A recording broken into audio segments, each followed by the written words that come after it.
La première, 20h, 21h le week-end, en quête de sens.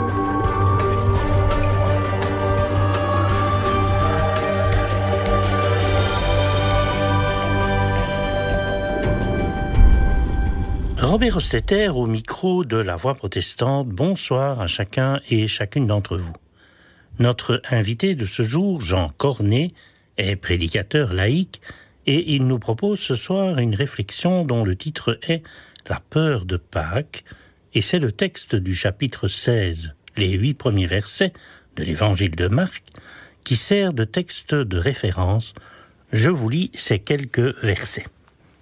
Lorsque le sabbat fut passé, Marie de Magdala, Marie mère de Jacques et Salomé achetèrent des aromates afin d'aller embaumer Jésus. Le premier jour de la semaine, elles se rendirent au sépulcre de grand matin, comme le soleil venait de se lever. Elles se disaient entre elles « Qui nous roulera la pierre loin de l'entrée du sépulcre ?» Et levant les yeux, elles aperçurent que la pierre, qui était très grande, avait été roulée. Elles entrèrent dans le sépulcre, virent un jeune homme assis à droite, vêtu d'une robe blanche, et elles furent épouvantées. Il leur dit « Ne vous épouvantez pas, vous cherchez Jésus de Nazareth qui a été crucifié.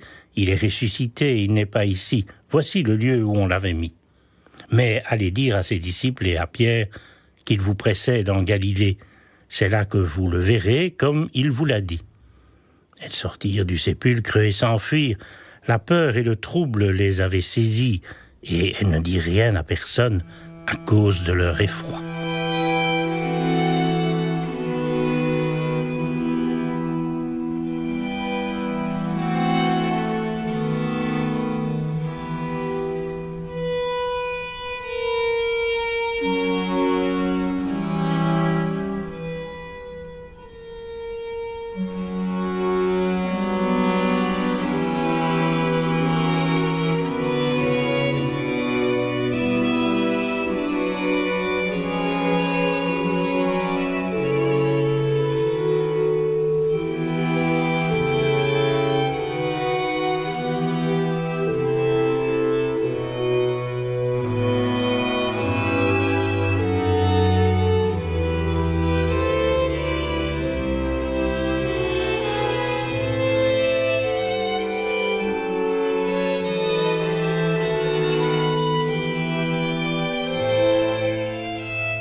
La grande majorité des biblistes considèrent que l'évangile de Marc se termine au chapitre 16, verset 8, par un mot grec de 3 lettres que l'on traduit « car » ou « en effet ». Cette fin abrupte nous laisse pantois, vu qu'elle ne nous dit rien de la suite, de la fuite des premiers témoins face au tombeau vide. Alors, comment pouvons-nous annoncer la joie de Pâques avec une telle finale d'évangile? Pour comprendre cette fin en point d'interrogation, relisons les derniers versets du chapitre 15. Nous y apprenons la présence de 3 femmes du cercle des disciples qui assistaient de loin à l'agonie de Jésus et qui s'inquiétèrent du lieu de sa sépulture. C'est ainsi que le sabbat terminé, elles achètent des aromates et se rendent au tombeau. De grand matin, le premier jour de la semaine, alors que le soleil se levait. Pourquoi ces nombreux détails que Marc nous précise, lui qui est un auteur avare de ces mots? Est-ce que ce n'est pas une mise en scène, afin de dire qu'un monde nouveau est né, que le Christ est ressuscité, que Pâques, qui signifie passer outre, a été effectué? Le texte soulève aussi d'autres questions. Pourquoi les femmes se mettent-elles en route alors qu'elles se savent incapables de rouler la lourde pierre du tombeau? Pourquoi envisagent-elles l'embaumement du corps déjà en processus de putréfaction? Une seule réponse me paraît plausible. C'est qu'elles étaient habitées d'une espérance commune, celle qu'une telle aventure ne pouvait se terminer ainsi, que la mort n'avait pas pu emprisonner leur maître. Et quand elles arrivent au tombeau, la pierre a été roulée. Un jeune homme vêtu de blanc est assis à droite. Le tombeau est vide de tout cadavre. Et malgré tous ces signes, et l'annonce même de la résurrection de Jésus, elles sont littéralement sidérées, au point qu'elles sont habitées d'une force qui les pousse à sortir du tombeau, à s'en éloigner, et qu'elles en deviennent muettes. Comment expliquer de telles réactions ? Il y a certes un jeune homme vêtu de blanc, qui est assis à droite. Pour ces croyantes, ce ne peut être qu'un envoyé de Dieu, mais pas n'importe lequel. Il est assis à droite. Pour tout croyant juif, seul, loin de Dieu, le Messie, le Christ, ce qui veut dire exactement la même chose dans des langues différentes, peut occuper cette place. Ces femmes avaient accompagné Jésus sur des routes terrestres, partagé son quotidien, alors qu'il vivait sa condition humaine. Mais en cet instant, c'est le Christ glorifié qu'elle rencontre, celui qui a récupéré sa condition divine. Alors, comment ne pas être envahi par une peur inexplicable ? Comment ne pas se mettre en mouvement, car on ne peut voir Dieu et demeurer vivant. Alors, comment ne pas vivre le retournement de tout son être ? Comment ne pas devenir incapable de dire le moindre mot ? Comment pouvoir exprimer l'indicible sur Dieu ? Cette peur spécifique, Marc va nous l'écrire dans d'autres passages de son évangile, lorsque Jésus maîtrise de sa voix les éléments de la tempête, et que ceux-ci lui obéissent. Jésus menaça le vent et dit à la mer, « Silence, tais-toi !» Le vent tomba et il se fit un grand calme. Ils furent saisis d'une grande crainte et ils se disaient entre eux, « Qui donc est-il pour que même le vent et la mer lui obéissent ?» Jésus était pour eux un rabbi sortant de l'ordinaire. Mais le voir maîtriser les forces de la nature ne peut que les envahir d'une peur inimaginable. Cette peur des disciples envahira les trois femmes, la peur que tout humain ressent quand il rencontre le divin. Aujourd'hui, en Christ, la frontière entre l'humain et le divin a été abolie. Toutefois, une autre peur peut envahir le disciple aujourd'hui. La peur qui résulte, en le suivant, de s'engager dans des chemins inconnus, d'être alors amené à abandonner parfois nos sécurités terrestres et de ne plus avoir parfois comme bâton de route que celui de la foi. Faire un tel pas, c'est accepter de suivre un chemin de Galilée, à l'exemple de ces trois femmes. Un chemin qui nous mène à un lieu de rendez-vous avec le Christ.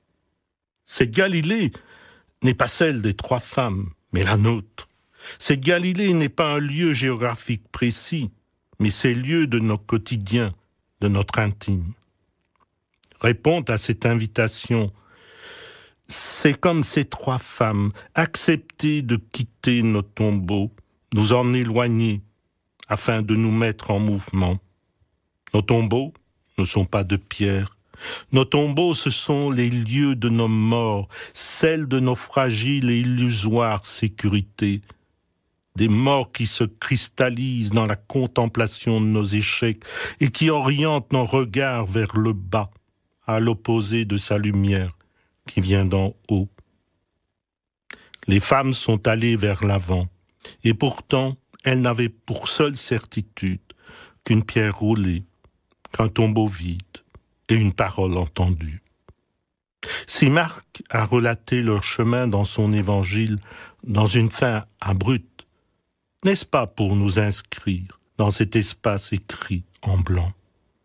Espace, lieu d'une possible conversion, d'une possible nouvelle vie, chemin de Galilée, lieu d'effacement de nos errements, de nos échecs, de nos souffrances.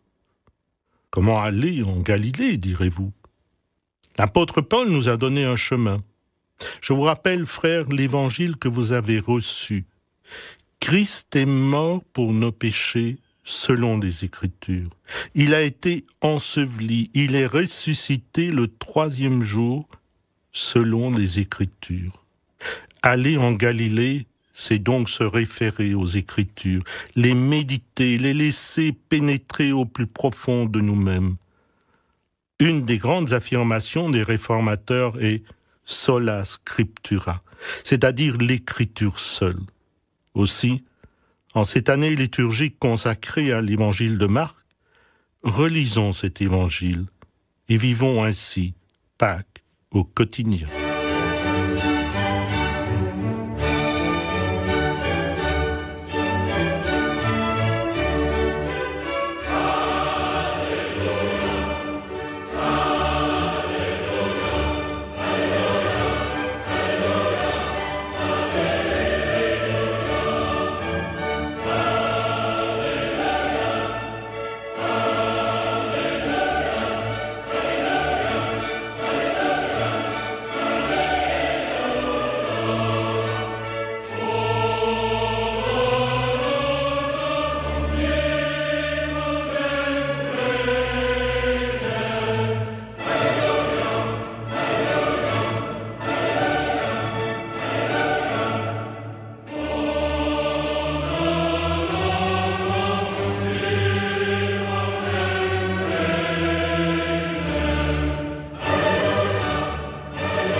Si vous désirez recevoir un exemplaire du texte de Jean Cornet sur la peur de Pâques, écrivez-nous à la radio-télévision protestante, rue Brognier 44 à 1070 Bruxelles.